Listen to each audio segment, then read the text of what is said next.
आप जानते हैं कि अब चुनावों का दौर शुरू हो चुका है। आप कहेंगे अरे अभी तो चुनाव थे लोकसभा के, लेकिन अब 2 राज्यों में विधानसभा चुनावों का ऐलान और उसके बाद नॉमिनेशन की तारीख और अब धरपकड़ शुरू हो चुकी है। और वो धरपकड़ ये बताती है कि अभी भी जो 2024 चुनाव के नतीजे हैं उसके साए से इस वक्त के मुद्दे, रणनीति और राजनीति निकल नहीं पाई है। उसका असर अभी तक है। 2 राज्यों में विधानसभा का बिगुल फूंक चुका है, लेकिन सत्ता पक्ष और विपक्ष की रणनीतियां आप देखिए कमोबेश आम चुनाव की तरह ही नजर आ रही है। हरियाणा में आज 90 सीटों पर नामांकन शुरू हो गया है, नॉमिनेशन। ठीक लोकसभा चुनावों की तरह बीजेपी ने सबसे पहले टिकट बंटवारे में आगे खड़े होकर यह बताने की कोशिश की कि हमारा तो क्लियर माइंड है। बीते 10 साल की सत्ता को बनाए रखने के लिए बीजेपी ने 67 उम्मीदवारों की अपनी पहली लिस्ट भी घोषित कर दी है। अच्छा, लिस्ट घोषित करने के बाद हरियाणा बीजेपी के एक्स हैंडल से, यानी जो ट्विटर हैंडल है, उससे बकायदा इस पर यह भी कहा गया कि देखिए वहां तो यानी विपक्ष में, कांग्रेस में, आम आदमी पार्टी में अभी चिंतन ही चल रहा है, मंथन ही चल रहा है, क्योंकि सबको लगता है कि वो राजा है। इस लिस्ट के साथ ही बीजेपी ने बगावत और विरोध का दौर भी शुरू होते हुए देख लिया है। कई दिग्गज नेताओं ने टिकट बंटवारे के बाद या तो पार्टी से इस्तीफा दे दिया है या फिर अपनी नाराजगी जग जाहिर कर दी है। बीजेपी से बगावत करने वालों में सबसे बड़ा नाम है रणजीत चौटाला।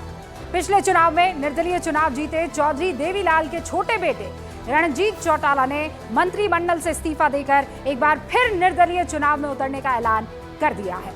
रणजीत चौटाला को बीजेपी ने 2024 के लोकसभा चुनाव में हिसार सीट से टिकट दी थी, हालांकि वो चुनाव हार गए। वहीं पूर्व मंत्री कर्णदेव कंबोज, विधायक लक्ष्मण थापा और हरियाणा किसान मोर्चा के अध्यक्ष सुखविंदर मांडी ने पार्टी छोड़ दी है, क्योंकि उनके नाम का कोई जिक्र कहीं भी नहीं था किसी भी लिस्ट में। इनफैक्ट लिस्ट अभी एक ही आई है। बीजेपी में टिकट बंटवारे के बाद नाराजगी की बड़ी वजह बड़े पैमाने पर टिकटों का कटना है। अच्छा, बीजेपी ने 8 मौजूदा मंत्री और 8 मौजूदा विधायकों को टिकट जो है नहीं दिया है, और वो आपके सामने एक के बाद एक मैं बता देती हूँ। जो मंत्रियों को टिकट नहीं मिला, ये 67 उम्मीदवारों की लिस्ट है, और जो मंत्री आए हैं इस टिकट में वो आपके सामने हैं। 8 महिलाओं समेत 25 नए चेहरों पर दांव भी लगाया है। 8 को टिकट दिया है, 8 का टिकट कटा है, और ऐसे नए चेहरे महिलाओं समेत 25 हैं जो मैदान में उतरे हैं। जाहिर है बीजेपी विधायकों और मंत्रियों के खिलाफ नाराजगी से बचने के लिए नए चेहरों को मैदान में उतारा है। भाई एंटी इनकम्बेंसी नाम की भी तो कोई चीज होती है ना। दूसरी तरफ हरियाणा में 10 साल बाद सत्ता में वापसी की उम्मीद कर रही है कांग्रेस, पूरी तरह से कॉन्फिडेंट है, लेकिन वहां गठबंधन की गांठ खुलती हुई नजर नहीं आ रही है। याद कीजिए कुछ इसी तरह के हालात आम चुनावों में तारीखों की घोषणा के बाद थे। विपक्ष की तरफ से गठबंधन की रूपरेखा को लेकर खूब असमंजस दिखा। जम्मू कश्मीर में गठबंधन की रूपरेखा तय करने के बाद अब कांग्रेस हरियाणा में कोशिश कर रही है और एक कॉमन ग्राउंड जो है वो तलाशने की कोशिश हो रही है। अरविंद केजरीवाल ने गृह राज्य हरियाणा, जो अब उनका गृह राज्य है हरियाणा, वहां आम आदमी पार्टी की एंट्री को लेकर वो बड़े बेताब लग रहे हैं, और इसीलिए वो कांग्रेस से मोल भाव के चक्कर में ना तो गठबंधन छोड़ना चाहते हैं और ना ही कम सीटों पर खाता खोलना चाहते हैं। और इसीलिए लोकसभा चुनाव में हुए गठबंधन को आधार बनाकर आम आदमी पार्टी 9 सीटें कांग्रेस से मांग रही है। दरअसल लोकसभा चुनाव में हरियाणा में कांग्रेस और आम आदमी पार्टी ने मिलकर चुनाव लड़ा था। 9 सीटों पर कांग्रेस के कैंडिडेट थे और 1 सीट कुरुक्षेत्र से आम आदमी पार्टी लड़ रही थी। अब हरियाणा की 90 सीटों को लोकसभा के हिसाब से देखें तो 1 लोकसभा सीट मतलब हो जाती है 9 विधानसभा सीट। लेकिन कांग्रेस किसी भी हालत में आम आदमी पार्टी को, और ये हमारे सूत्र बता रहे हैं, 5 से 6 सीटों से ज्यादा देना नहीं चाह रही है। हरियाणा के जो पड़ोसी राज्य पंजाब को आप ले लीजिए, इस गठबंधन के खिलाफ कांग्रेस के नेता ही आवाज बुलंद कर रहे हैं। पंजाब विधानसभा में नेता प्रतिपक्ष है प्रताप सिंह बाजवा, वो अपने शीर्ष नेतृत्व से नसीहत देते हुए ये कह रहे हैं कि कांग्रेस आम आदमी पार्टी से दूर रहे तो ज्यादा बेहतर है। आम आदमी पार्टी से गठबंधन के कारण ही हरियाणा, गुजरात, दिल्ली में हार मिली है। वही पंजाब कांग्रेस अध्यक्ष अमरिंदर राजा वारिंग जो हैं, वो कह रहे हैं कि आम आदमी पार्टी ने हमारे लोगों को जेल में डाला है और इसीलिए उनसे दूर रहना बेहतर है। ये 2 बड़े चेहरे हैं। अच्छा, इन विरोधी आवाजों के बीच अब सवाल ये उठने लगा है कि हरियाणा में कांग्रेस क्यों गठबंधन करना चाहती है। दूसरी तरफ जम्मू कश्मीर में पहले फेज के लिए प्रचार चरम पर पहुंच गया है।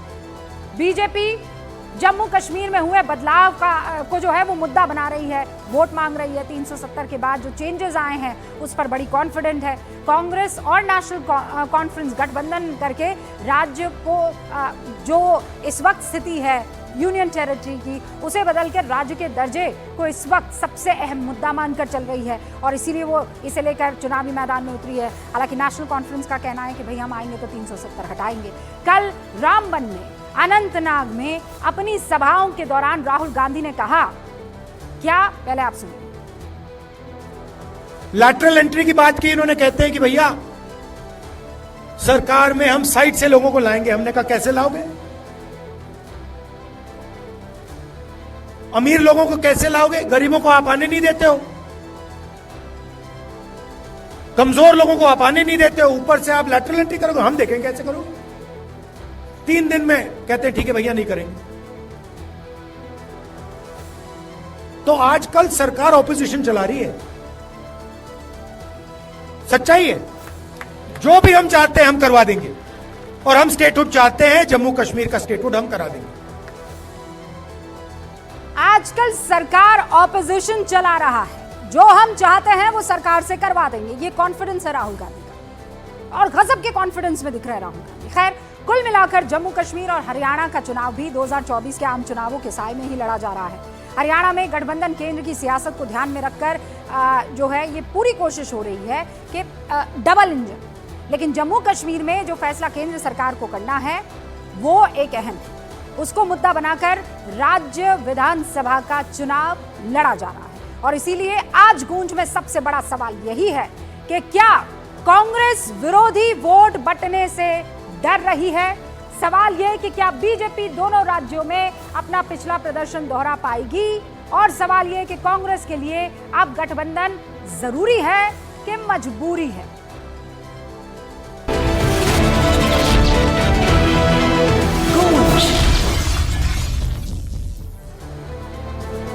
और गूंज में इन सारे सवालों का जवाब देने के लिए जो खास मेहमान हमारे साथ जुड़ चुके हैं उनसे आपका तारुफ फटाफट से करवा देती हूं और उसके बाद गूंज में डिबेट का सिलसिला शुरू करेंगे। हमारे साथ भारतीय जनता पार्टी के राष्ट्रीय प्रवक्ता सुधांशु जी जुड़ चुके हैं। सुधांशु त्रिवेदी भारतीय जनता पार्टी का पक्ष रखेंगे, तहसीन पूनावाला कांग्रेस और विपक्ष का पक्ष रखेंगे। हमारे साथ रवि श्रीवास्तव भी हैं जो अब से कुछ ही देर में जुड़ने वाले हैं, वो आम आदमी पार्टी का और इंडिया गठबंधन का पक्ष रखेंगे। इस वक्त आपको वरिष्ठ पत्रकार हर्षवर्धन त्रिपाठी जी नजर आ रहे हैं, वो किस तरीके के हालात और कितना डिफिकल्ट इस वक्त लग रहा है भारतीय जनता पार्टी के लिए और इंडिया गठबंधन के लिए बताएंगे। और जननायक जनता पार्टी के प्रवक्ता वीरेंद्र संधू भी इस वक्त आपको स्क्रीन पर नजर आ रहे हैं। आप सभी का बहुत बहुत स्वागत है। शुरुआत तहसीन पूनावाला आपसे कर रही हूं। बड़े कॉन्फिडेंट राहुल गांधी नजर आ रहे हैं, गजब का बयान दे दिया। इस वक्त सरकार ऑपोजिशन चला रहा है, हम जो चाहते हैं करवा देते हैं। उसके बाद का स्टेटमेंट रुबिका जी कि स्टेटहुड जम्मू एंड कश्मीर को रिटर्न करेंगे, जो अब इस वक्त यूनियन टेरिटरी है। और मुझे नहीं लगता इस स्टेटमेंट पे किसी को भी, माननीय सुधांशु जी को भी ऑब्जेक्शन होना चाहिए। आप कोई दूसरा उदाहरण नहीं दे पाओगे जहां पर स्टेट को डाउनग्रेड करते यूनियन टेरिटरी किया गया है। जम्मू एंड कश्मीर को उसका हक मिलना चाहिए। सुप्रीम कोर्ट से फटकार मिलने के बाद इनको इलेक्शन करवाना है, लेकिन इलेक्शन करवाते इन्हें स्टेटहुड रिटर्न करना, इन्होंने सुप्रीम कोर्ट में कमिटमेंट किया है माननीय अमित शाह जी और नरेंद्र मोदी जी ने, वो करना है। तो अगर राहुल गांधी जी कह रहे हैं कि स्टेटहुड रिटर्न करना है, वो जम्मू एंड कश्मीर के आवाम का अधिकार है, भारत की आवाम का अधिकार है। मैं आपसे पहले वक्तव्य के बारे में जानना चाह रही हूँ ना, जब वो ये कह रहे हैं नहीं, वो सरकार किसी की भी और सिस्टम हमारा है, what does that mean? I am sorry Rubika ji, वो इस कॉन्टेक्स्ट में कहा गया था। मैं आपकी बहुत रिस्पेक्ट करता हूँ कि हम स्टेटहुड रिटर्न करेंगे और इनको करना होगा। और मैं एक चीज बता दूं, अमित शाह जी क्या कोशिश कर रहे हैं वो भी आपको बताता हूँ। अमित शाह जी ये कोशिश कर रहे हैं कि लैंड और पुलिस स्टेटहुड रिटर्न होने के बाद सेंटर के पास रहे, तो ये एक्सेप्टेड नहीं होगा। We are a quasi federal structure और स्टेटहुड जम्मू एंड कश्मीर के आवाम को रिटर्न करना ही होगा। और राहुल गांधी उस कॉन्टेक्स्ट में कह रहे हैं, आप स्टेटमेंट को ब्रेक नहीं कर सकते, वो इसी कॉन्टेक्स्ट में कह रहे हैं। अच्छा, आप कह रहे हैं कॉन्टेक्स्ट ब्रेक नहीं होना चाहिए, पर ये बात तो सुधांशु त्रिवेदी की पार्टी और सरकार ने भी कहा है कि हम चाहेंगे कि एक वक्त आएगा जब स्टेटहुड जो है वो हालात के मद्देनजर, सिचुएशन और सर्कमस्टांसेस के मद्देनजर, यही सर मैं भी जम्मू कश्मीर में रही हूँ, कश्मीर में बहुत सारी चीजों को मैंने भी कवर किया है 370 से पहले तो भी। मणिपुर का स्टेटहुड क्यों नहीं लिया? ठीक है। तो मणिपुर का क्यों नहीं आप लिया? मणिपुर पे मत जाइए ना, नहीं जम्मू कश्मीर में रुकिए ना। वहाँ पे तो ड्रोन आप से हमारी मणिपुर- आर्मी आप पे जब बॉम्ब भी फेंक रहे हैं। आप जब भी नहीं, वहाँ नहीं आप लगा जब देखेगा, भी वहाँ कोई भाजपा की आर्गुमेंट सरकार हारने है। लगते हैं तहसीन, आप मैं फौरन हार इधर नहीं से रहा उधर हूँ, मैं भागने बिल्कुल लगते कह हैं, क्यों भाग रहे हैं? बिल्कुल मैं नहीं, स्टेटहुड बिल्कुल पर नहीं, मैं स्टेटहुड आपसे कह पर रहा मैं हूँ, अभी आपसे कह रहा हूँ, वक्तव्य ले अगर रही थी। हालात मैं एप्पल्स टू एप्पल्स कंपेयर करते हैं, अगर हालात ठीक होने की बात है तो फिर 370 हटाए क्यों? अगर हालात ठीक नहीं और हालात ठीक है तो फिर मणिपुर में जो खराब है वहां पे आपने डाउनग्रेड क्यों नहीं किया? फिर वापस इसलिए क्योंकि भाजपा अभी सिर्फ हरियाणा पॉलिटिक्स करना और चाहती जम्मू है। कश्मीर की चर्चा करते हैं सर। अभी क्योंकि हरियाणा और भाजपा जम्मू के पास कश्मीर, मणिपुर पे अभी जवाब आप नहीं कह है, रहे नो थे कि प्रॉब्लम, मैं कॉन्टेक्स्ट बता प्लीज रहा हूं। उसी ब्रैकेट में रहिए, उस कॉन्टेक्स्ट को इधर से उधर मत बिल्कुल, कीजिए। तो मैं भी नहीं जम्मू एंड करने दूंगी कश्मीर आपको, को मैं भी उसी में तो रुकूंगी। बिल्कुल, तो जम्मू सुधांशु एंड जी, कश्मीर में स्टेटहुड आना चाहिए। जब राहुल गांधी सुधांशु जी ये कहते हैं सरकार उनकी सिस्टम हमारा,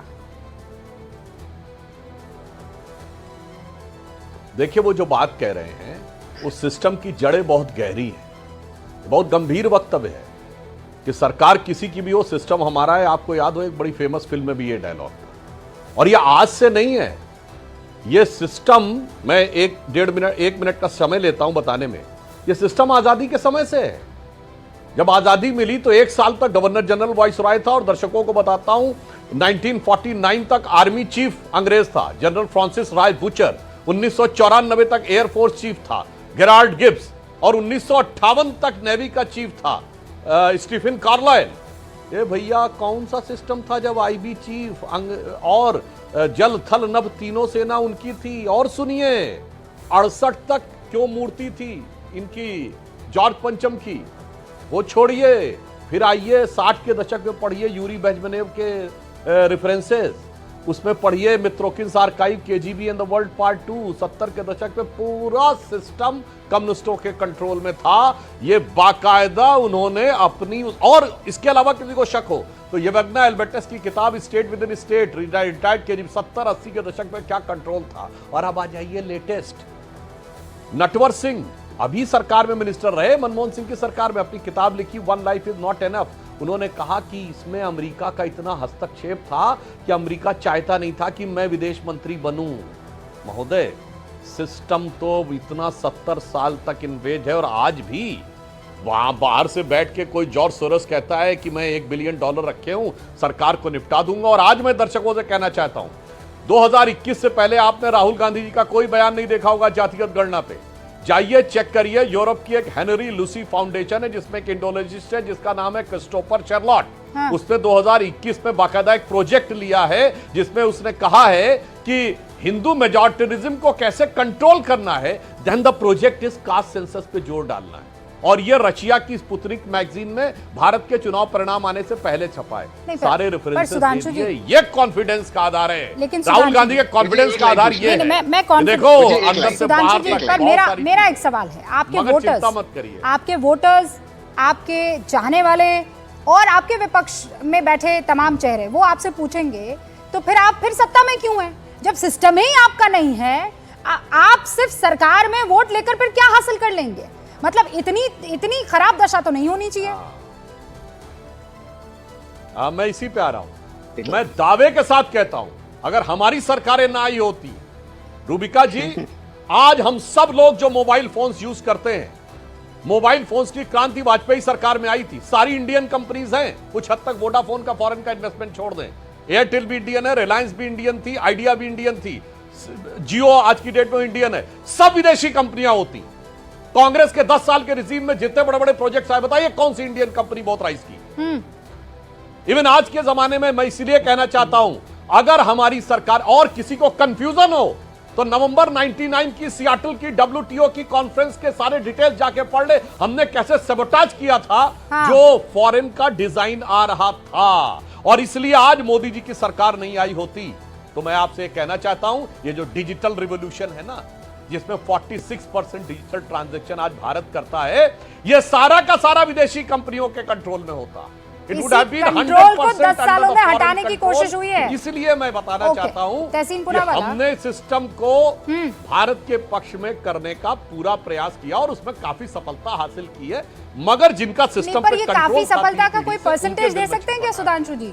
मान लीजिए 100% सिस्टम विपक्ष का था, या आप बड़ा आरोप लगा रहे हैं कि बाहरी ताकतों का था, तो 100 में से कितने पर आप लोग कब्जा और काबू कर पाए हैं?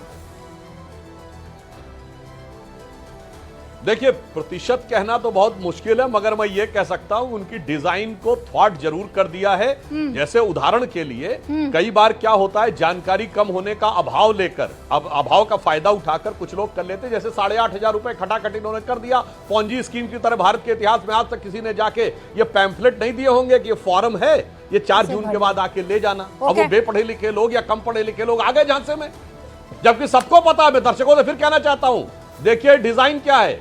भारत में 31 करोड़ परिवार हैं, 140 को 4.5 से डिवाइड करिए, और कह रहे थे हर परिवार के महिलाओं को 1-1 लाख करोड़ देंगे, यानी 31 लाख करोड़ बांटेंगे, जबकि अभी बजट में हमारा रेवेन्यू रिसीव 26,80,000 करोड़ है, यानी आमदनी 27 लाख करोड़ से कम, और बांट देंगे 31 लाख करोड़। आमदनी 98 खर्चा रुपया। सोचिए देश के साथ ये क्या करना चाहिए। ये क्या आपको लगता है कि जनता को आप बेवकूफ बनाएंगे, आंकड़े भी नहीं समझाएंगे और आपके पक्ष में आ जाएंगे?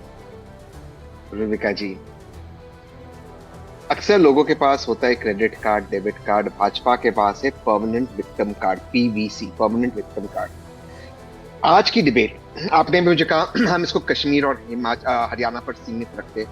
माननीय सुधांशु जी ने सारी बातें की, लेकिन ये नहीं बताया कश्मीर का स्टेटहुड कब रिटर्न करेगी, और बात ही नहीं करेगी। हरियाणा में तो जाएंगे नहीं, क्योंकि वहां पर खट्टर वर्सेस सैनी, अनिल विज वर्सेस खट्टर सारी लड़ाई चल रही है, वे हारने वाले। अब एजेंडा ये है कि हारने वाले। पहली बार मैंने देखा कि पार्लियामेंट सेशन के पहले माननीय प्रधानमंत्री प्रेस के साथ जब बात करते, सवाल तो लिए नहीं, अपनी मन की बात की, काम की तो कोई बात की नहीं कहते, मैं प्रधानमंत्री हूँ लेकिन मुझे बोलने का अधिकार नहीं है। मतलब ये सारी बातें जो है, इनके पास से विक्टिम कार्ड है। आप समझ लीजिए, Jammu and Kashmir union territory का चुनाव और हरियाणा के स्टेट का चुनाव, मैं अभी विक्टिम कार्ड आपकी पॉकेट से निकलवा दूंगी, इंडिया आपको बीच में टोककर, आपको बात ना करने का मौका देकर, आपको इरिटेट करके, आपके सामने प्लकार्ड रखकर, आपके सामने नारेबाजी करके। हाँ, अभी मैं आपके पॉकेट से विक्टिम कार्ड निकलवा। आप स्पीकर हो, मुझे आप पे भरोसा है। आप ओम बिरला जी जैसे थोड़ी ना हो। नहीं, आप ओम बिरला जी बिल्कुल मत कहिएगा, मेरे स्पीकर के बारे में भी नहीं, आपके भी स्पीकर हैं, लेकिन आप वेल में आ जाएंगे, आप चिल्लाते रहेंगे, चीखते रहेंगे, देश के प्रधानमंत्री को नहीं सुनेंगे, और फिर कहेंगे वो कह रहे हैं कि बोलने नहीं दिया। तो आप क्या चाहते थे? सबके गले में फंदा लगा के मार्शल बुलाकर और बाहर फेंक देना चाहिए था। अरे भाई, डेमोक्रेसी का कुछ तो आप तकाजा रखेंगे ना, कि अगर प्रधानमंत्री बोल रहा है तो सुनेंगे। क्यों राहुल गांधी को नहीं सुना? सबने नहीं सुना क्या? बाकी सारे नेता आए, उनको नहीं सुना? अब उस मुद्दे पर मैं नहीं जाऊंगी, क्योंकि फिर मामला जो है बहुत दूर तक चला जाएगा। लेकिन रवि श्रीवास्तव जी, डिबेट को आगे बढ़ा रही हूं। सिस्टम किसका? रूबिका जी, आज सबसे बड़ी बात यह है कि जो राहुल गांधी ने बात कही है, वो एक उसमें तथ्य में जाइए, ये सिस्टम विपक्ष का हो गया है। आप एक एक मुद्दा उठा करके देख लीजिए, चाहे लेटरल एंट्री की बात हो, चाहे वक्फ बोर्ड के बिल की बात हो, कोई भी आप मुद्दा उठा के देखिए, सरकार अपने पांव पीछे खींच रही है। आज देखिए, अब अग्निवीर का रिव्यू भी चालू हो गया, यही तो डिमांड थी विपक्ष की। और विपक्ष मजबूत क्यों हुआ है? ये ताकत है 234 वर्सेस 240 की।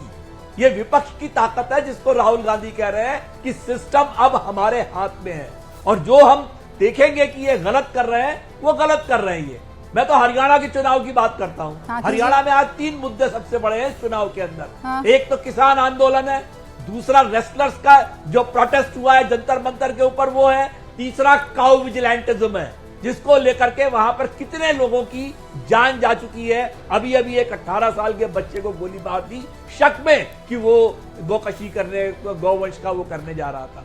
तो ये मुद्दे हैं इस समय हरियाणा के अंदर। बीजेपी में जैसे ही लिस्ट आउट हुई है, भगदड़ मच गई है। आपने खुद दिखा दिया, अभी कम से कम 4 तो जा चुके हैं, और तो छोड़िए, अभी महाराष्ट्र के अंदर तो चुनाव भी नहीं आए हैं, अभी डेट अनाउंस नहीं हुई है। 25 बीजेपी के नेता वहां भागने की रेस में तैयार खड़े हुए हैं। ठीक है, ये है विपक्ष की ताकत। अच्छा। और यही विपक्ष की ताकत का, तो मुझे ये बताइए ना, ये विपक्ष की ताकत हरियाणा में दिख रही है कि नहीं दिख रही है? आप लोग साथ मिलकर चुनाव लड़ेंगे कि नहीं लड़ेंगे? बिल्कुल दिखेगी, आप बिल्कुल दिखेगी। आम आदमी पार्टी और कांग्रेस दोनों साथ में लड़ेंगे। आपको याद होगा कि शायद दिल्ली में जब पहली सरकार बनी थी, आपने पार्टी को छोड़कर भागते हुए विधायकों और मंत्रियों के चेहरे तो याद किए। मगर रवि जी, सरकार पर पहले ये की क्यों नहीं थी, आपको याद है कि मेरे ओपनिंग लिंक में मैंने बकायदा ये भी बताया था कि पंजाब कांग्रेस ये कह रही है आम आदमी पार्टी से दूरी बनाकर रखना, ये निकल जाएंगे, ये खा जाएंगे। देखिए, जो लोकल नेता होते हैं वो अपनी राय जाहिर करते हैं, हाँ। इसमें कोई हर्ज नहीं है, वो हर जगह करते हैं। वहां आम आदमी पार्टी के नेता भी कुछ कह रहे होंगे, वो छोड़ दीजिए। जो शीर्ष नेतृत्व होता है पार्टी का, वो फैसला करता है कि हमें क्या करना है। अब वो 9 सीटें अब दे आप रहे ये हैं, कह रहे हैं कि आम सिस्टम आदमी जो है पार्टी 10 वो सीटें अब मांग रही है, 3-4 तो ये फैसलों में फैसला हो नजर आ जाएगा। रहा है मिलकर और लड़ेंगे चुनाव। वो सिस्टम काम करता हुआ दिख रहा है। हर्षवर्धन जी, सुना आपने, दोनों की तरफ से ये बात क्लियर हो चुकी है, लेकिन मैं तो ये नहीं समझ पा रही हूं कि जब थोपे जाते थे सारे के सारे कानून, तो कहते थे कि ये देखिए ये नार्सिसिस्ट है, ये किसी की नहीं सुनते, ये तानाशाह है, और अब जब कह रहे हैं कि नहीं हम मिल बैठ के, कोई बात नहीं, आपको दिक्कत है तो हम इसको वापस लेते हैं, थोड़ा इसके ऊपर मंथन होगा फिर लेकर आएंगे, अब कह रहे हैं सिस्टम हमारा इसीलिए ये वापस लिया है। नहीं रूबिका जी, देखिए सिस्टम तो किसका है ये निश्चित तौर पर देश के लोगों को पता होना चाहिए, और अगर राहुल गांधी कह रहे हैं तो उनकी स्वीकारोक्ति माननी चाहिए, क्योंकि पहले भी वो एक बार बता चुके हैं चुनाव के समय में कि हम प्रधानमंत्री के घर में पैदा हुए, प्रधानमंत्रियों के घर में ही पले बढ़े। मनमोहन सिंह जी प्रधानमंत्री थे, बोलते बोलते रुक गए, फिर उन्होंने कहा कि तब की भी सरकार हमने देखी है, वरना शायद वो भी कहते कि वो भी हम ही चलाते थे। और ये कोई छिपी हुई बात नहीं है कि इस देश में सरकार, गांधी परिवार, ये दोनों पर्यायवाची हो गया, समानार्थी शब्द हो गया, और कोई भी एक पार्टी इतने लंबे समय तक सत्ता में रहेगी तो उसका प्रभाव, उसका तंत्र, उसके लोग वो रहेंगे ही रहेंगे, इसमें भी कोई संदेह नहीं। पिछले 10 वर्षों में सिस्टम बहुत टूटा है, अगर नहीं टूटा होता तो शायद राहुल गांधी को इतनी तरह की परेशानियां नहीं होती, अगर नहीं टूटा होता तो शायद वो सारे लोग जो एक दूसरे को गालियां दे रहे थे वो एक साथ नहीं बैठे होते। और एक बात समझिए, जब कोई ये कह रहा है कि हम करवा लेंगे, विपक्ष का काम ही है सरकार पर दबाव बनाना। क्या भूमि अधिग्रहण कानून नहीं वापस हुआ? क्या कृषि कानून नहीं वापस हुआ? सरकार ने नोटबंदी के समय 50 से अधिक बार नियम नहीं बदले। कोई भी सरकार, उसको काम करना ही पड़ेगा, जनता के हित के दबाव में आना पड़ेगा। लेकिन मेरा स्पष्ट तौर पर मानना है कि लैटरल एंट्री जैसा जो निर्णय था वो वापस सरकार को नहीं लेना चाहिए। ये सरकार दबाव में दिखी, और राहुल गांधी अगर इसका श्रेय लेंगे तो बिल्कुल लेंगे। अगर सरकार जातिगत जनगणना की तरफ जाएगी तो निश्चित तौर पर इसका श्रेय राहुल गांधी लेंगे। अब आप सोचिए, जिस सरकार ने आज तक के इतिहास में पहला निर्णय है 3 करोड़ अतिरिक्त आवास बनाएंगे, 5 करोड़ घर हो जाएंगे, मैं तो कहता हूं इस सरकार को करना क्या चाहिए था, कर क्या रही है? इस सरकार को करना चाहिए, सरकार की योजनाओं में भागीदारी वाले लोगों की हिस्सेदारी बता दे। SC ST की जातियां तो गिनी जाती है ना, हाँ। उन्हीं की बता दे, OBC की ना बताए। ओके। सरकार मूल काम नहीं कर रही, और मूल काम नहीं कर रही है तो राहुल गांधी, जिन्होंने सुधांशु जी, कांग्रेस सरकारों में रहते कुछ नहीं होने दिया, वो इसका श्रेय लेने का प्रयास कर रहे हैं। हर्षवर्धन जी, जिस तरफ इशारा कर रहे हैं, सरकार वो काम पहले से कर रही है। आपके फैसले लेने का जो मैसेज है वो दूसरा जा रहा है कि विपक्ष करवा पा रहा है, आप लोग कमजोर पड़ गए हैं, ये 240 सीटों ने आपकी कमर तोड़ दी है, जबकि आप तीसरी बार सरकार में आए। देखिए, दोनों बातें करता हूं। हर्षवर्धन जी की बात में थोड़ा सा संशोधन कर देते हैं। जातिगत जनगणना का जो विषय बताया जाता है उसमें किस प्रकार के झूठ का प्रचार कांग्रेस पार्टी करती, मैं बता देना चाहता हूं। राहुल गांधी जी के आपको दर्जनों वीडियो चुनाव प्रचार के दौरान के अवेलेबल है, जब वो हाथ यूं करके करे थे, देखो भैया मैंने नीतीश कुमार जी से कह दिया कि कास्ट सर्वे तो आपको कराना पड़ेगा, वो कास्ट सर्वे था। जबकि फैक्ट ये है कि जातिगत सर्वे का निर्णय बिहार की कैबिनेट ने जून 2022 में लिया, जब भाजपा जदयू की सरकार थी। 7 या 8 अगस्त को, अगस्त के दूसरे सप्ताह में 2022 में जदयू का आरजेडी के साथ गठबंधन हुआ, इंप्लीमेंटेशन उसके बाद हुआ। अब आप बताइए, नीतीश कुमार जी थे बीजेपी के साथ, और वो देखो भैया कह रहे थे कि हमको करवाना पड़ेगा। अच्छा चलिए, आप तेजस्वी यादव से कहलवा दीजिए कि उन्होंने राहुल गांधी के कहने पे किया। ये है सिस्टम पे कंट्रोल, कि हम ही को नहीं, तेजस्वी यादव को भी ओवर पावर कर दिया। और आपने भी देखा कुछ दिन पहले क्या न्यूज चली कि अखिलेश यादव ने भी जातिगत जनगणना की मांग की। मतलब अखिलेश यादव भी हो गए, जो कास्ट की राजनीति करने वाले दल थे वो भी हो गए। ये सिस्टम पे कंट्रोल है। और मैं एक मामले में बहुत सही कहना चाहूंगा, कांग्रेस ने बड़ा सटीक यूज किया है, विपक्ष के सारे दलों को तो निपटा दिया है। आज की डेट में सारे मुद्दों को लेकर लेफ्ट हो या सो कॉल्ड जनता परिवार के पूर्व पार्टियां हो, सबको पीछे कर दिया है। और अभी जो हमारे तहसीन भाई बोल रहे थे, तो मैं पूछना चाहता हूं, उस स्टेटहुड के साथ तो धारा 370 को रिवाइव करने की बात नेशनल कॉन्फ्रेंस ने कही है, तो आप वो स्टेट रिवाइव करने की बात कह रहे हैं? क्या मान्यवर, क्या बात कह रहे हैं? मणिपुर से कैसे आप तुलना कर रहे हैं? मणिपुर में क्या ये रूल था कि भारत सरकार का कोई भी अधिनियम तब तक लागू नहीं होगा जब तक मणिपुर की विधानसभा उसको न पारित करेगी? ऐसा तो भारत में एक ही राज्य में था। इसीलिए मैं दर्शकों से कहना चाहता हूं, कश्मीर की विधानसभा 6 साल की क्यों थी? क्योंकि जब 42वां संविधान संशोधन हुआ और इंदिरा गांधी ने इमरजेंसी के दौरान सारी विधानसभाओं और लोकसभा की एज 6 साल कर दी थी, झट से कश्मीर ने उसे अडॉप्ट कर लिया।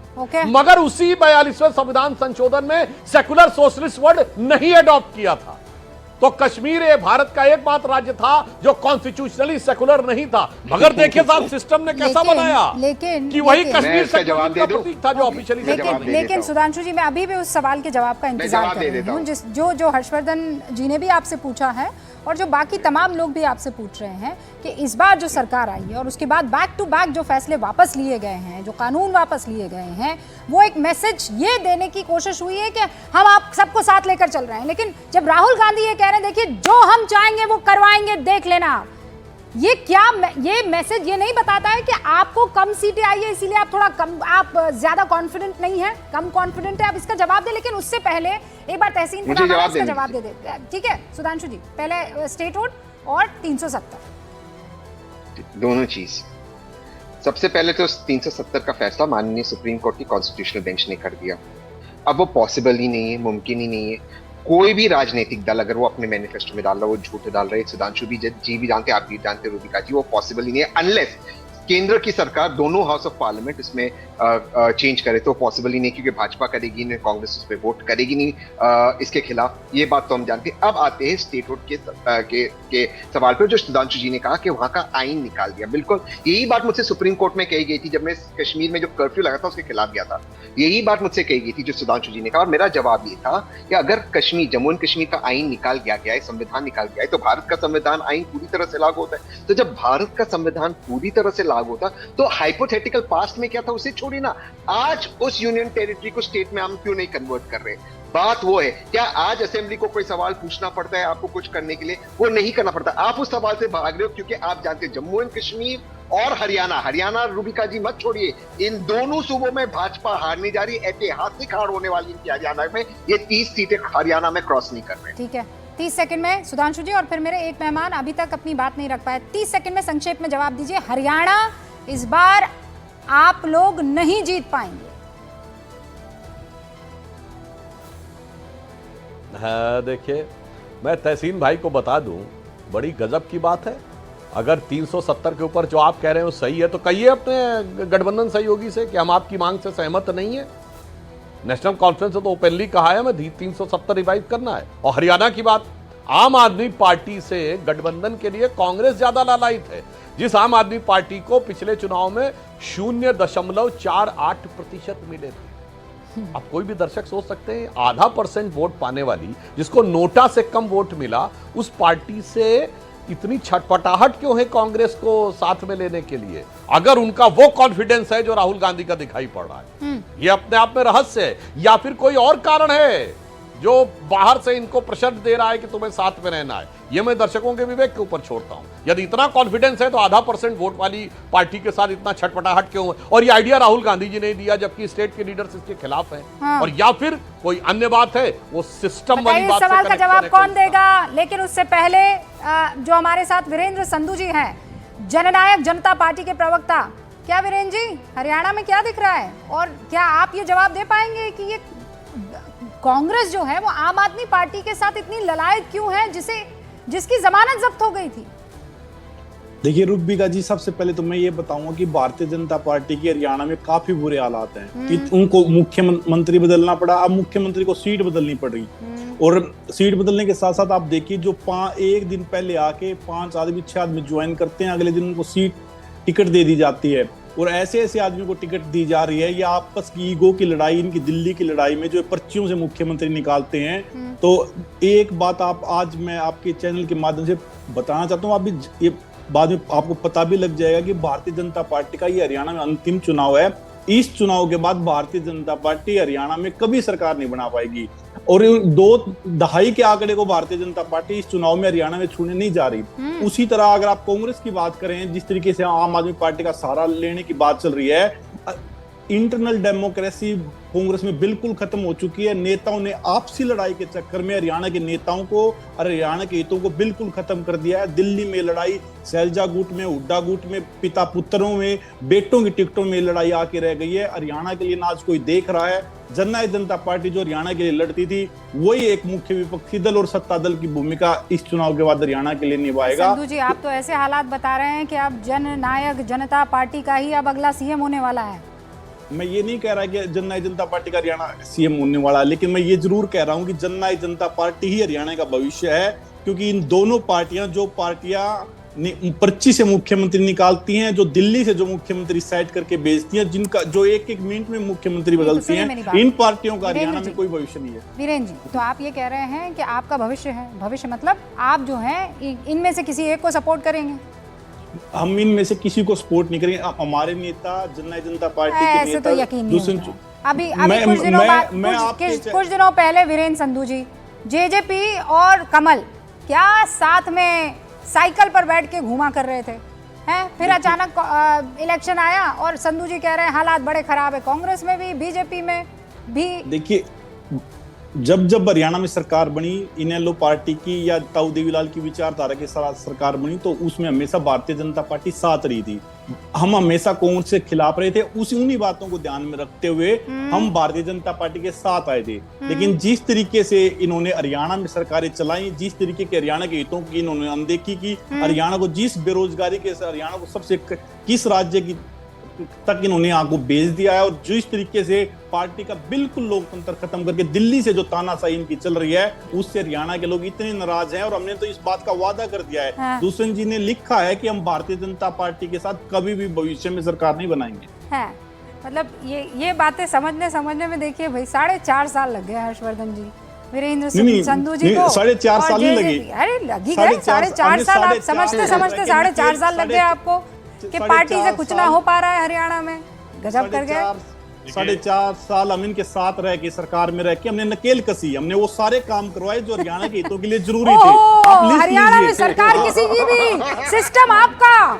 बिल्कुल, मैं आपको काम गिनवाऊंगा। आप सुनिए, दुष्यंत चौटाला जी पंचायत के मंत्री थे, उन्होंने पंचायतों में 50% महिलाओं के लिए हरियाणा के बड़ी रोचक बात चौटाला में क्लियर हो गया। एक बड़ी रोचक बात चल के आई है। देखिए, बस संधू जी एक टिकट वगैरह पर बात करते रहेंगे, लेकिन देश में मोदी सरकार से सब कुछ राहुल गांधी करवा लेते हैं। उत्तर प्रदेश में योगी जी से सब अखिलेश यादव करवा ले रहे हैं, और हरियाणा में सब कुछ भाजपा से दुष्यंत चौटाला ने करवा लिया।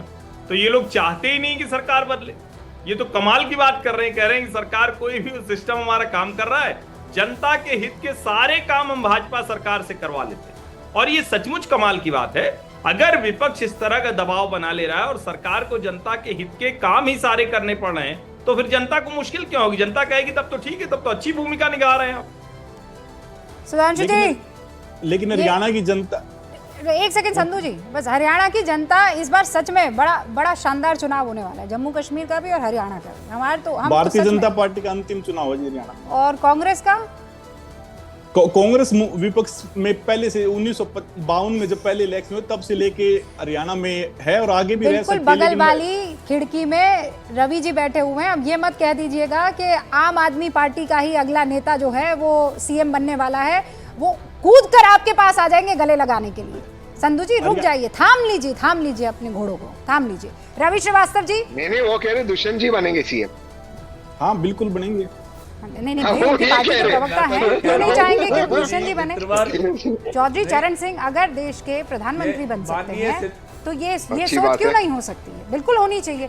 रवि श्रीवास्तव जी, देखिए, सुधांशु त्रिवेदी ने एक बहुत इंपॉर्टेंट और गंभीर बात की है। मतलब ये लाइटर नोट पर तो ठीक है, लेकिन वो ये कह रहे हैं कि आप लोगों को साथ रहने के लिए कोई बाहर की ताकत बार बार फोर्स कर रही है, वरना आप ना कांग्रेस का मुंह देखे ना कांग्रेस आपका। देखिए, भारतीय जनता पार्टी के नॉस्ट्रेडमस हो सकते हैं, वो भविष्यवाणियां कर सकते हैं, हमें उस पर कोई आपत्ति नहीं है। मगर राजनीति संभावनाओं का खेल है। इनके गुजरात के अंदर घुस करके 14% वोट और 5 सीटें निकालने वाली आम आदमी पार्टी में ताकत है और इसीलिए आज वो देश की तीसरे नंबर की पार्टी है। और जहां तक सवाल कांग्रेस का है, बिल्कुल निश्चित रूप से इंडिया गठबंधन के हम हिस्सेदार हैं और हर जगह रहेंगे साथ में। ठीक है, पंजाब में विपक्ष बन के चुनाव लड़े, दिल्ली में भी अलग-अलग संभावनाओं का खेल है, पर चुनाव लड़े और हार गए। सवाल है, पॉइंटेड जवाब दीजिए ना। मगर आपकी कोई हैसियत, हमारी ताकत जो है वो कम नहीं है। हरियाणा में नहीं है, जमानत जब्त हुई है, कांग्रेस इतना ललायत क्यों है आपके साथ आने को? मैं यही कह रहा हूं कि यही तो परिवर्तन है, यही तो विपक्ष की ताकत है जिसकी वजह से आज आम आदमी पार्टी में इतना आत्मविश्वास है कि हम वहां पे अकेले भी, कल सुशील गुप्ता का बयान सुनती है आपकी, हमने तो 90 सीटों पे तैयारी कर ली है। सुनीता जी हर हफ्ते वहां पे मीटिंग कर रही है जाकर के, तो ताकत तो है। इसीलिए तो आज कांग्रेस पार्टी चाहती है कि हम साथ में लड़ें, साथ में मिलकर के लड़ें और निश्चित रूप से मिलकर के लड़ेंगे क्योंकि दुश्मन एक है। हाँ। दुश्मन कॉमन है, दुश्मन भारतीय जनता पार्टी ही है। उसी को हटाना है। तो आपको हटाने के लिए साम दाम दंड भेद जो अपनाना पड़े अपनाएगी विपक्ष की हर एक पार्टी, और ये करके दिखाया उन्होंने। सुधांशु जी देखिए, जो रवि श्रीवास्तव जी ने कहा, मैं उन्हीं की बात से विषय लेता हूं। उन्होंने कहा राजनीति संभावनाओं का खेल है, फिर गुजरात में आम आदमी पार्टी को उपलब्धि बताई। महोदय, यही तो संभावना समझ में नहीं आ रही है, ये सच है। गुजरात में आम आदमी पार्टी ने कांग्रेस का वोट आधा कर दिया, यानी हाफ कर दिया। क्योंकि पंजाब में कांग्रेस को सरकार से, अपने टर्न पे बोलिए भाई प्लीज, दर्शकों के साथ न्याय करिए। आप बोल रहे थे, कोई डिस्टर्ब नहीं कर रहा था, दर्शकों के साथ न्याय करिए, अपने टर्न पे बोलिए तो लोगों को बात साफ समझ में आती है। अब सुनिए, गुजरात में इन्होंने कांग्रेस का वोट हाफ कर दिया, पंजाब में कांग्रेस को सरकार से ऑफ कर दिया और दिल्ली में तो साफ कर दिया, फिर भी हरियाणा में कांग्रेस ने कैसे माफ कर दिया? महोदय, राजनीति की यह संभावना समझ से परे है, बल्कि जो थोड़े भी समझ रखते हैं वो समझ सकते हैं कि इसमें कोई बहुत गहरी बात हो सकती है। यह इतनी आसान संभावना नहीं है। इसीलिए मैंने यह बात कही कि मैं दर्शकों के विवेक पे छोड़ता हूं कि आप ही की बात से लेता हूं। गुजरात में इतना बड़ा डैमेज कांग्रेस को हुआ, पंजाब में इकलौती सरकार नॉर्दर्न इंडिया में उनकी थी जिसमें मोदी वेव को अगर रोक पाई थी कोई, 2014 और 19 में, तो सिर्फ पंजाब की सरकार थी। अरे पर सुधांशु जी, उसके बावजूद, और दिल्ली में तो ऐसा लगता है खत्म हो गए। ये भी तो कहता है ना सुधांशु जी कि भाई वो नहीं चाहते हैं कि वोटों का बंटवारा हो और सामने वाला जो सरकार में है वो हार जाए, इसीलिए वो ये कह रहे हैं कि हम साथ में लड़ते हैं, दुश्मन एक है हमारा। रूबिका जी, आपकी बात से भी लेता हूँ। हाँ। रूबिका जी, आप बिल्कुल ले लीजिए। हरियाणा में सारी पार्टियां गठबंधन बना के लड़ रही हैं। किसी का बसपा से गठबंधन, तो कोई आजाद समाज पार्टी से गठबंधन की बात कर रही है, और एक पार्टी आम आदमी पार्टी और कांग्रेस से कोई बात करी, अकेले हम लड़ रहे हैं। गजब है साहब, मतलब किसी को भरोसा नहीं कि वो अकेले लड़के जीत पाएगा, और सबकी लड़ाई भाजपा से, और इसके बावजूद कमजोर हम हैं। ये बात किसी विवेकपूर्ण व्यक्ति को समझ में आने वाली है? रवि जी बताइए। मैं जवाब दे देता। सुधांशु जी, इसलिए जो उनकी कमजोरी है उसको सुधांशु जी बड़े अच्छी तरीके से टीवी पर दिखा रहे कि उनकी ताकत है। दरअसल बात यह है कि हरियाणा में भाजपा से कोई भी पार्टी गठबंधन नहीं करना चाहता, और ये बात बिल्कुल सही है, रवि से बिल्कुल इत्तेफाक रखता हूं। इसलिए कांग्रेस रीच आउट कर रही है आम आदमी पार्टी को, क्योंकि अगर आप देख लीजिए 2019 में जब भाजपा ने लोकसभा चुनाव में 10 के 10 लोकसभा सीट स्वीप कर दिए थे, तब भी भाजपा को असेंबली के अंदर केवल 40 सीट मिले, 40 सीट, और कांग्रेस को 31 सीट मिले, और वोट परसेंटेज करीबन, और कम वोट परसेंटेज बहुत कम हुआ था। इस असेंबली इलेक्शन में जो लोकसभा में हुआ, 5-5 सीट डिस्ट्रीब्यूट हो गई, और मोदी फैक्टर अब 2024 में नहीं है, तो कांग्रेस का नाक अहेड है, वो कोई भी वोट का बंटवारा नहीं चाहता है। इसलिए कांग्रेस इंडिया अलायंस को साथ में लेकर चल रही है हरियाणा के अंदर। पंजाब में बिल्कुल रवि सही करे, अलायंस नहीं हो सकता क्योंकि वहां पे भाजपा का जनाधार नहीं है, लेकिन जहां पर भाजपा का जनाधार है हरियाणा के अंदर बिल्कुल अलायंस करेंगे, छाती ठोक कर अलायंस करेंगे और भाजपा को हराएंगे। कांग्रेस का मुख्यमंत्री बनेगा, कांग्रेस और आम आदमी पार्टी उसका हिस्सा होगी, इंडिया अलायंस जीती। और एक बात जेजेपी को कह दूं, जेजेपी आज आपके शो पे ये कह रही है, आज कुमारी शैलजा, रणदीप सुरजेवाला, मतलब इतने सारे और अच्छा, इस चक्कर में आप आम आदमी पार्टी को तो भूल ही गए। एक लाइन है, डंके की चोट नहीं, पे नहीं। गठबंधन तो करेंगे, लेकिन उसी डंके की रूबिका चोट जी। पे कांग्रेस का सीएम रखेंगे। तो रूबिका फिर जी। अरविंद केजरीवाल क्या तो करेंगे? वो कितने सीटों पे लड़ेंगे? 10-15 सीटों पे ना रूबिका मैक्सिमम। जी। 90 सीट में से वो थोड़ी मेजॉरिटी सीट में, वो तो रवि भी जानते ओके, ओके, हैं। वो सुधांशु जी। सच वो तहसीन भाई, बस एक बात जी, बता जी, दीजिए, जी। आजकल राहुल गांधी जी। की जात बहुत पूछते हैं, तो आपका जो ख्वाबों ख्यालों वाला मुख्यमंत्री होगा उसकी जात क्या होगी? ओबीसी होगा या नहीं, ये बोल के जाइएगा। हरियाणा की का सेवा करने वाला मुख्यमंत्री होगा, जो हरियाणा की सेवा करेगा और हरियाणा के अरे आवाम अब और जात हरियाणा की क्यों जनता नहीं? का अरे सेवा सब में जात जात जात बोलिए वो ना, चुने जात। हुए एमएलए वो चुने हुए एमएलए तय करेंगे सुधांशु जी। यहाँ पर थोड़ी वो ऐसे दो लोग तय करेंगे दिल्ली से। देखिए, कांग्रेस के अंदर करोड़ों लोकतंत्र है, दर्शकों के चुने हुए सामने MLA चेहरा चूज साफ हो गया। करेंगे। चुने हुए एमएलए चूज करेंगे, हर जो आदमी सबसे- की जात पूछते जो सबसे हैं। केपेबल होगा। सुनिए, पत्रकार से लेकर मिस इंडिया तक की जात पूछते हैं, और मुख्यमंत्री की जात पे क्या करामात दिखा रहे हैं, ये पूरे देश को समझ में आ रहा है कि जात सिर्फ विधायक सियासत चुनेंगे की उनका बात, मुख्यमंत्री। बिसात के ऊपर आपका एक मोहरा मात्र है। बताइए ना, ये अब आ गए, ये तो एक्सपोज वाली बात होगी ना हर्षवर्धन जी। कैसे एक्सपोज हो गया? अरे कैसे ये expose बिल्कुल हो वो गया? वाली विधायक बात है, चुनेंगे। सुनिए। दो लोग दिल्ली में तहसीन बैठकर पुनावाला, थोड़ी ना मेरी बात चुनेंगे। सुनिए, ये बिल्कुल ऐसे वाली बात जी, है। बोलिए। रूबिका लियाकत, हमको चाहिए इस देश के लिए भगत सिंह जैसा एक शख्स, कद्दावर, ताकतवर, अपनी बात को सामने रखना, पर हमारे घर में नहीं चाहिए, हमको चाहिए। दूसरे के घर में चाहिए, है हमारे यहाँ नहीं नहीं चाहिए नहीं, हमको। कांग्रेस के ही घर में होगा ना, कांग्रेस का जात मुख्यमंत्री होगा। और आपका नहीं एनालिसिस नहीं, गलत है। जात वाला हथियार गलत हम है। बाहर निकालेंगे तो सही, आप कैसे- लेकिन आप हम कैसे नहीं नहीं, presume लेकिन कर हमारे रहे यहाँ से नहीं, ना ना ना ना, वो आप आपके कैसे यहाँ से presume- होना नहीं, चाहिए। आप गजब कैसे कर रहे presume हैं, हैं? गजब कर आप रहे कैसे हैं। प्रिज्यूम कर रहे हैं कि जात समुदाय से अभी- नहीं होगा, अभी ओबीसी तो समुदाय से नहीं भाई, होगा, एक दलित सिंपल समुदाय सी से बात नहीं है, होगा। आप बोल कैसे दीजिए ना, presume कर क्लियरली रहे हैं? बोल दीजिए, इस बार जो बोलिए है, clearly। क्योंकि जातिगत जनगणना हमारा सबसे बड़ा मुद्दा है, तो आप कहिए राहुल गांधी के घर के सामने आप लेट जाएंगे और कह देंगे कि मैं अभी नहीं, आपको जिस बताता हूं। जातिगत जनगणना को लेकर हम लड़ रहे हैं, या तो वो पिछड़ी जाति का होगा, ओबीसी का होगा, अति पिछड़ी जाति का होगा, कह दीजिए।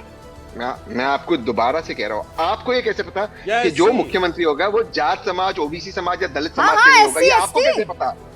मैं बता रहा हूँ। हर्षवर्धन जी, आपको कैसे बोलिए पता? ना। बिल्कुल हो रूबिका सकता जी, है। तो हो रूबिका सकता है, जी, मैं वो तो आपको विधायक दो चुनेंगे। बातें उसमें क्या बताता गलत है?